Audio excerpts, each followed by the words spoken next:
네, YTN 라디오 이재현의 뉴스 정면 승부 2부, 3부 시작합니다.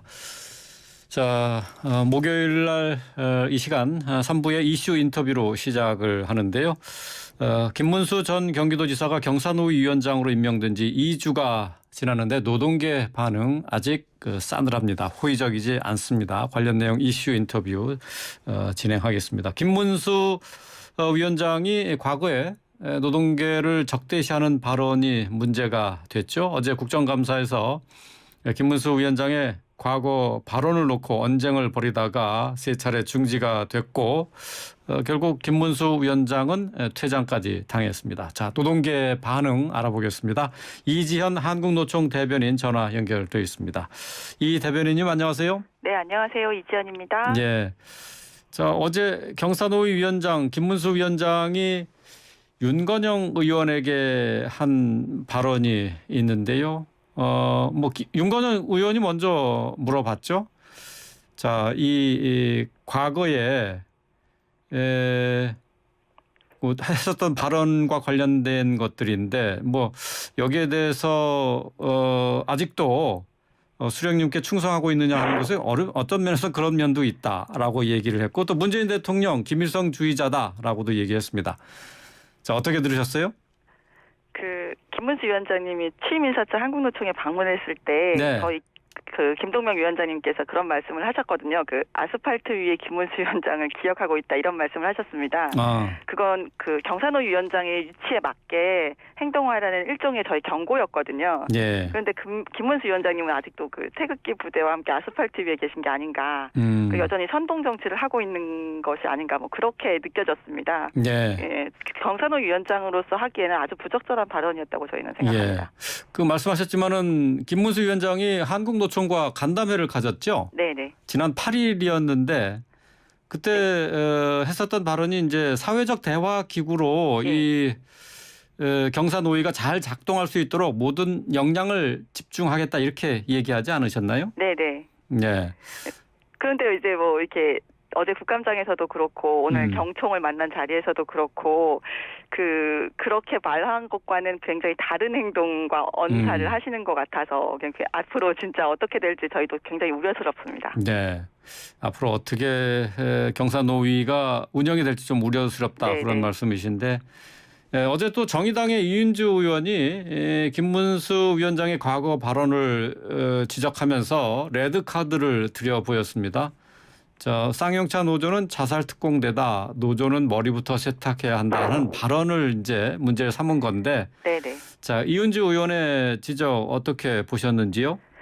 이윤주 의원이 원래 영무 노동자 출신이거든요. 네. 그리고 노조 활동도 했었기 때문에 그런 과거의 김문수 위원장의 발언에 대해 저희 지적할 수 있다고 저희는 생각합니다. 근데 문제는 김문수 위원장이 대응이라고 생각하는데요. 과한 부분이 있었다고 사과하고 그냥 끝냈으면 될 일을 사과가 안 될 부분도 있다고 이렇게 일을 좀 키웠다고 생각을 하거든요. 네. 그래서 레드카드가 나온 거고요. 김문수 위원장의 발언의 전후 맥락을 살펴봐야 할 필요도 있긴 하지만 네. 아무리 그래도 자살 특공대 머리부터 세탁해야 한다 이런 발언은 사실 김문수 위원장이 예전에 국회의원도 했었고 도지사도 했었던 분이시잖아요. 네. 그렇게 하셨던 분이 발언한 내용치고는 너무 부적절한 발언 아닌가 그런 생각이 들었습니다. 근데 이제 김문수 위원장이 사실 한국노총을 찾아서 간담회를 한 것은 아무래도 한국노총에 대해서 조금 이제 협상의 파트너나 같이 논의할 수 있는 파트너로 생각하고 있다는 것 아니겠습니까? 네네. 예, 한국노총에 대해서는 김 위원장이 조금 호의적인 면이 좀 있죠? 네, 저희 한국노총에 왔을 때는 한국노총에 대해서 굉장히 좀 아주 후한 평가를 했습니다. 대한민국 건국의 주역이고, 네. 산업발전의 주역이고, 민주주의의 주역이라고 이런 말씀까지 하셨는데요. 예. 그런데 사실 저희는 한국노총, 민주노총을 떠나서 이렇게 이제 노동계를 갈라치기 하고 너네는 괜찮은데 쟤네는 안 돼. 이런 식으로 하는 자체가 이게 약간 노동계를 이간질하는 행위고 그런 발언이라고 생각해서 그래요? 경사노위 위원장으로서 하기에 발언으로는 적절하지 않다. 저희는 그렇게 생각하고 있습니다. 네. 김문수 위원장이 취임식에서 저보고 반노동이라고 말하는 분들이 있는데 그 반노동 인사가 전혀 아니다. 자신도 뭐 한때 그 노동운동 하지 않았느냐 이제 이렇게 얘기를 했어요. 반노동 인사라는 인식에 대해서 오해라는 김문수 위원장의 말에 대해서는 어떻게 생각하셨는지요? 그러니까 그 말이 나온 반노동이라는 말을 안 들으려면 이렇게 다른 부분도 말을 좀 잘 조심해서 좀 신중하게 하셔야 되는데 네. 앞서서도 말씀하셨듯이 뭐 특정 노조가 자살 특공대다, 뭐 노조 머리부터 세탁해야 된다. 또 어떤 특정 노조에 대해서 뭐 김정은 기쁨조다 이런 말씀도 하셨더라고요. 그래서 이런 것 때문에 반노동이라는 말을 듣는 거고 그 자신이 출신 성분이 노동자 출신이라고 해서 다 노동자 친노동자일 수는 없는 거거든요.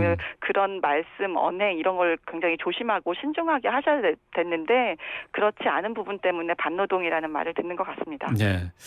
그 한노위 위원장 전해철 의원과 일부 의원들이 김문수 위원장의 사퇴를 요구하고 있어요. 한국노총은 어떻게 그 위원장에 대한 입장을 특별히 갖고 있는 게 있나요?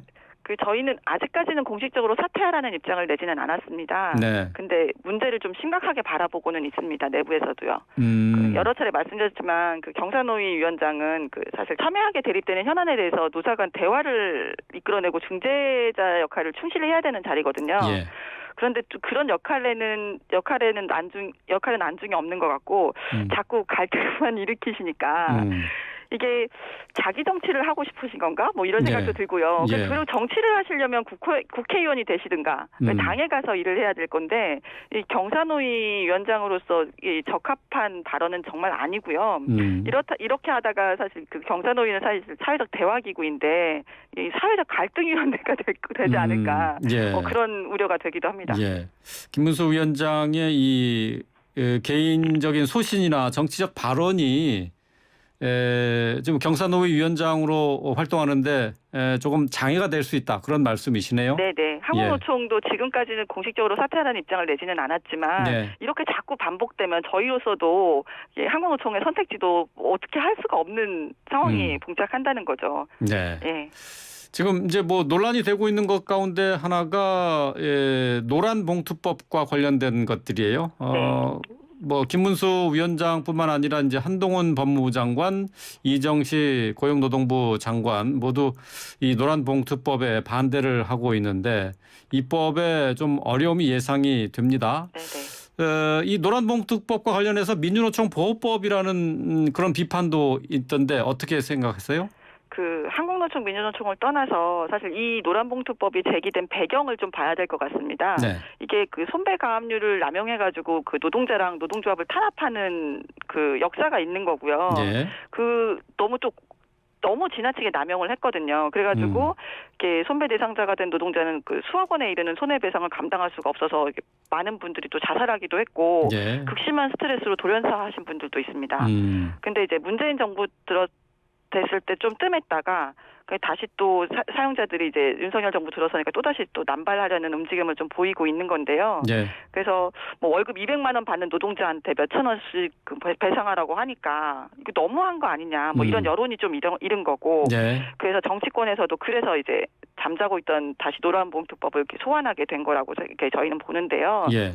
그러니까 민주노총 보호법이라고 얘기하는 게 아니라 이건 모든 노조에 대한 실제로 한국노총 노조도 이 그 손배 가압류로 이렇게 그 적용 손배 가압류로 이제 배상을 하는 뭐 그런 노조도 있고요.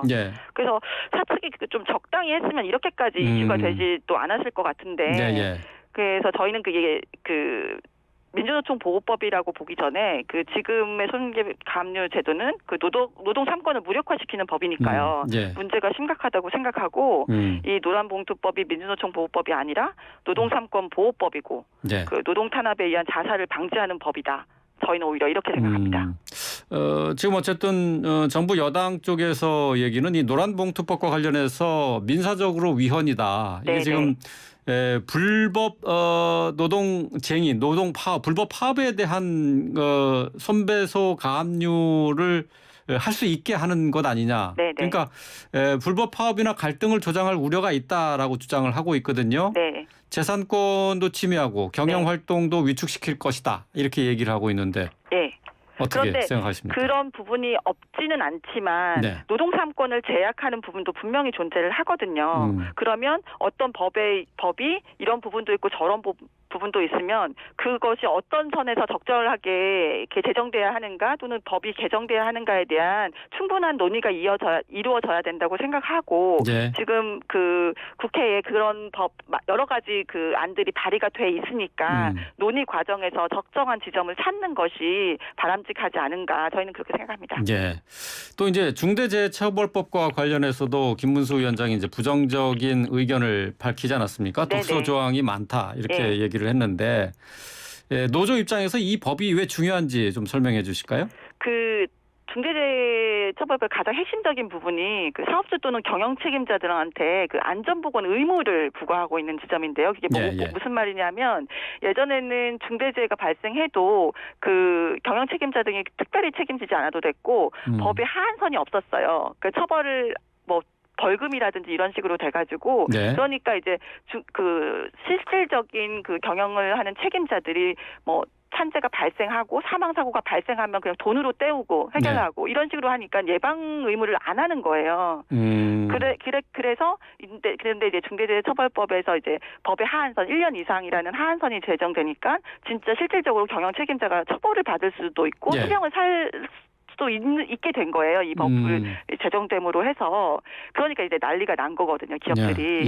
CEO가 처벌받을 수도 있으니까요. 그래서 경영계가 얘기하는 것이 이게 처벌에 과도하게 집중되어 있다 막 하긴 하지만 사실 그 전에 잘했으면 이렇게까지 되지 않았을 수도 있는 거거든요. 그리고 저희는 이제 저희 사실은 지금 중대재해처벌법도 사실 부족하다는 것이 노동계 입장입니다. 예. 그래요? 여기저기 빠져나갈 수 있는 구멍도 여전히 많고 그리고 또 대부분 사고가 50인 미만 사업장에서 발생하거든요. 그런데 아직 그 50인 미만 사업장은 시행도 되지 않았습니다. 그렇기 때문에 중대재해처벌법을 개정을 논의하는 거는 말도 안 되는 얘기라고 저희는 생각하고요.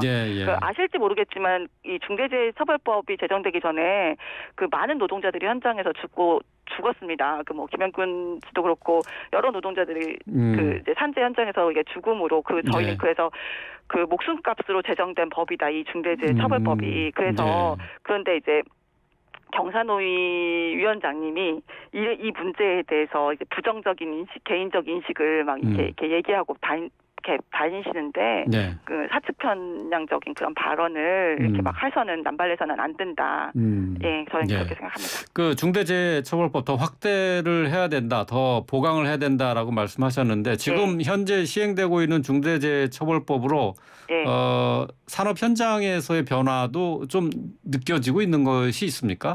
사실 아까도 말씀드렸지만 그 예방 의무를 아주 강조하고 있는 법이거든요. 이게 사실 처벌을 하겠다는 것이 중요한 것이 아니라 예방하라고 하는 법이기 때문에 그런 움직임이 조금씩 보이기는 하는데요. 아직 구체적으로 막 이렇게 적극적인 모습은 보여지지 않고 오히려 사용자들은 이 법이 생겼는데 어떻게 하면 이걸 빠져나갈 수 있는지 막 대형 로펌하고 이제 계약을 해가지고 그런 꼼수를 좀 부리고 있어서 더더욱 이 법은 그래서 더더욱 이 약화되거나 훼손돼서는 안 된다. 그런 주장을 저희는 하고 있습니다.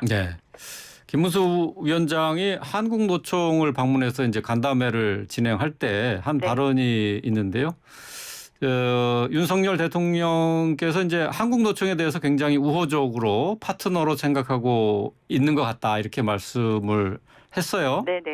그 한국노총 입장에서는 앞으로 노동 문제와 관련해서 윤석열 정부와 좀 협조할 수 있는 그런 바탕을 좀 이렇게 깔아둔 게 아닌가 싶은데 그런 발언에 대해서는 어떻게 생각하셨습니까? 저희는 기본적으로 뭐 정부랑 싸우려고 노동운동을 하는 게 아니거든요. 결국 노동자의 권익을 향상하고 노동권을 보호받기 위해 한 저희들의 이제 활동을 하는 건데 자꾸 이걸 뭐 싸움으로 바라보는 거는 아니고 그렇기 때문에 저희는 뭐 윤석열 정부와도 대화를 할 수 있는 거고 그래서 사회적 대화가 굉장히 중요하다는 게 저희 한국노총의 기본적인 입장입니다. 그런데 이제 자꾸 이제 그 대화라든지 합리적 방법 그리고 타협을 우선시하는 그런 발언이라든지 이런 것을 하는 것이 아니라 말로는 뭐 반노동이 아니고 한국노총에 대해서 친구로 생각하고 이런 말씀을 하시면서 행동은 또 막 그와 전혀 다른 행동, 그 노동계를 또 이간질시키고 갈라치기하는 행동 이런 모습을 보이는 거는 진짜 대표적으로 언행일치가 되지 않는 모습이라고 저희는 생각하고 예. 말로만이 아니라 실질적으로 행동으로 그리고 정책으로 보여줘야 된다고 생각합니다. 네, 알겠습니다. 며칠 전에 2013년 철도 노조 파업 당시에 이제 경찰이 노조 사무실을 강제 진압한 것과 관련해서 국가가 배상해야 한다는 판결이 나왔어요. 네네. 자, 판결 결과에 대한 소회와 경찰의 과잉 진압에 대한 의견 좀 들어볼까요? 그때 기억이 아직도 나는데요. 네. 철도 민영화 저지를 위한 철도 노조 파업을 하고 있었는데 현장에 계셨나요? 현장에는 없었는데요. 네. 저희는 민주노총 사무실이었고 저희는 한국노총이니까. 그래서 네. 근데 현장에는 없었는데 이제 중단시키기 위해서 정부가 이제 수천 명의 경찰력을 동원해서 그때 막 방송에도 많이 됐어요. 현관 유리문 다 깨부수고 예. 막 체류행 막 난사하고 하면서 폭력적으로 민주노총 건물을 침탈했는데요. 그때 저희 한국노총도 그 강제 진압에 항의해가지고 노사정위원회 이제 탈퇴 이제 막 결의하고 사회적 대화교육에 참여하게 하지 않겠다고 성명 내기도 했었던 그때가 기억이 나는데요. 예. 결국 국가배상 판결이 나온 거는 저는 당연한 결과라고 생각하고 예. 근데 이게 거의 9년 만에 났잖아요. 거의 10년 다 돼가지고 참 너무 오래 걸렸다고 생각하고 이렇게 이제 경찰이 과잉 진압하고 공권력이 과잉 투입하는 거 노동계에 대해서 이거 정말 사라져야 된다. 이게 시대적인 방법이다. 저희는 이렇게 생각하고 그렇게 생각합니다. 알겠습니다. 예. 오늘 말씀 여기까지 듣겠습니다. 고맙습니다. 네, 고맙습니다. 이지현 한국노총 대변인이었습니다.